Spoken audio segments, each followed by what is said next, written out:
Para sa hindi pa nakakaalam at hindi pa nakakakilala kay Sir Raffy Tulfo, samahan ninyo ako at kilalanin pa natin siya.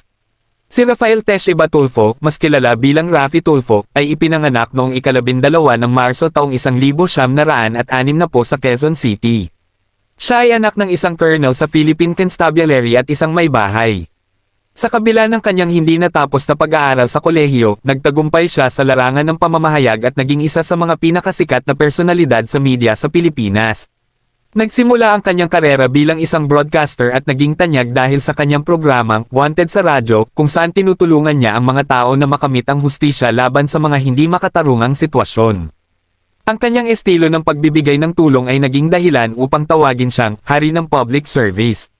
Bukod dito, siya rin ay naging host ng iba pang mga programa tulad ng Aksyon sa Tanghali at Idol in Action. Noong 2022, pumasok si Raffy Tulfo sa politika at nahalal bilang senador. Sa kanyang panunungkulan, nakatuon siya sa mga isyu ng gobyerno at pribadong sektor, patuloy na nagbibigay boses sa mga mamamayang nangangailangan. Ang kanyang impluwensya ay lumawak hindi lamang sa telebisyon kundi pati na rin online, kung saan ang kanyang YouTube channel na Raffy Tulfo in Action ay umabot na ng milyon-milyong subscribers. Sa kabila ng kanyang tagumpay, hindi siya nakaligtas mula sa kontrobersya. May mga kasong isinampa laban sa kanya ngunit patuloy pa rin siyang nagsisilbing inspirasyon para sa marami. Sa kabuuan, si Raffy Tulfo ay simbolo ng determinasyon at serbisyo publiko.